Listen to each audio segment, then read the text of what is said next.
Monseigneur, l'actualité dans notre diocèse est riche aussi. Oui. Alors, on va parler d'abord de la bénédiction de l'orgue de Saint-Barthélemy, un grand moment que vous avez vécu. Oui, un très beau moment. On attendait une centaine de personnes, il y en avait 300. Et la célébration est très belle parce que quand on donne une bénédiction d'un orgue, on pose 10 questions à l'orgue, ou plutôt 10 injonctions. Orgue, éveille-toi. Orgue, fais-nous entendre tes sons.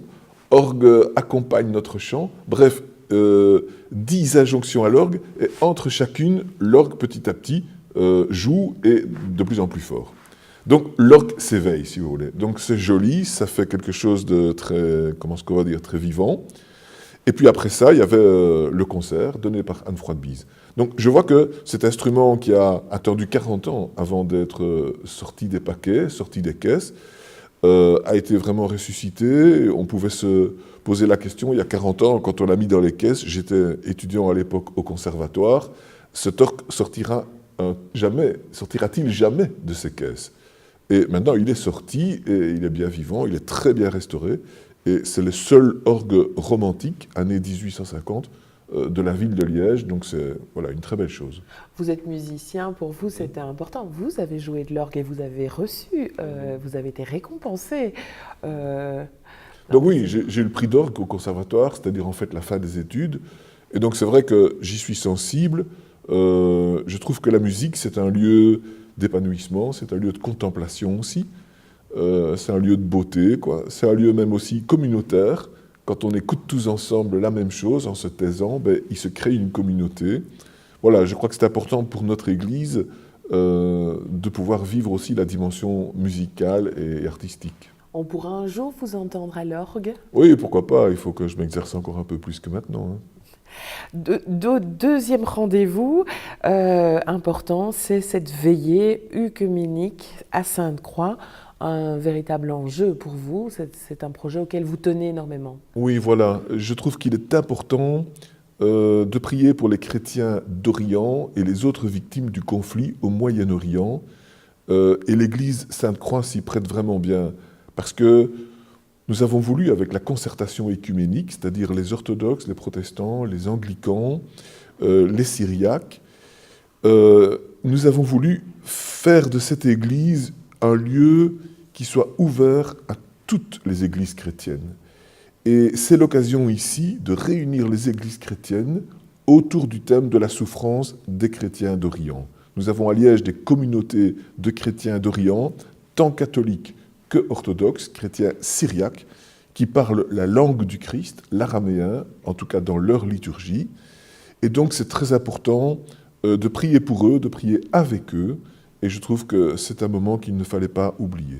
C'est déjà la deuxième étape dans ce projet d'en faire un lieu œcuménique. Voilà, on l'a ouverte également le 14 septembre, c'était la fête de la Croix Glorieuse, donc la fête patronale de cette église. C'était en même temps la journée des monuments et des sites, donc c'était une bonne occasion. Et c'est aussi une piste pour montrer la valeur de cette église dans la ville, comme lieu d'accueil à la fois œcuménique et en même temps des souffrances que la croix évoque, et permettre ainsi à la restauration que la ville est en train de promouvoir petit à petit, de se développer avec aussi des potentialités, je dirais, d'expression religieuse.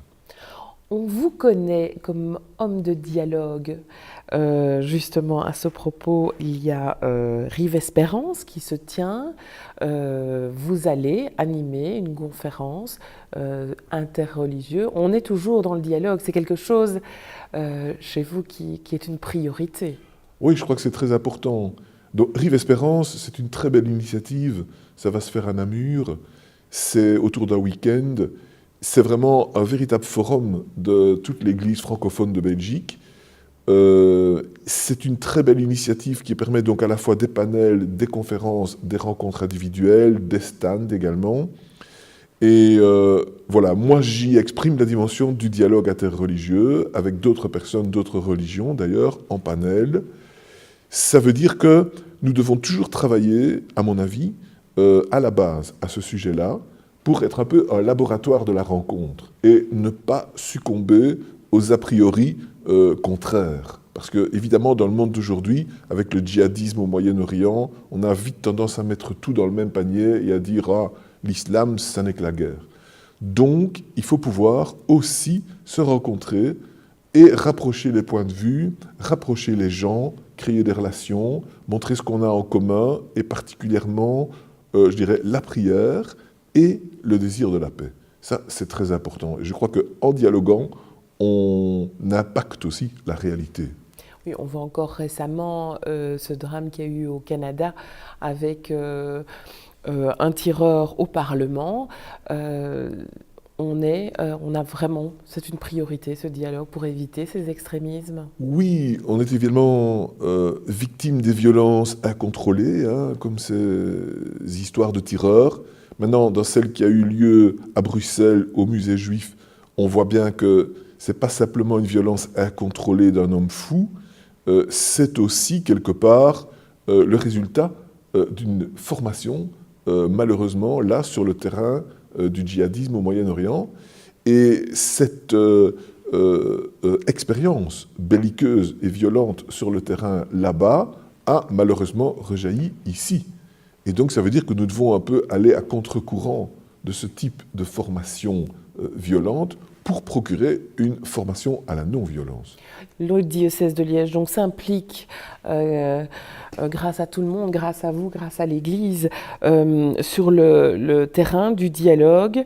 Alors, donc, Rive Espérance, le dialogue est interreligieux.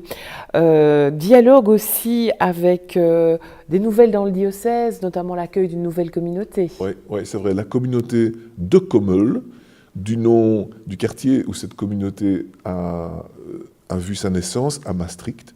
C'est une communauté donc de laïcs et de religieux, de religieuses aussi, donc hommes et femmes, qui va avoir l'animation spirituelle du sanctuaire de Moresnet.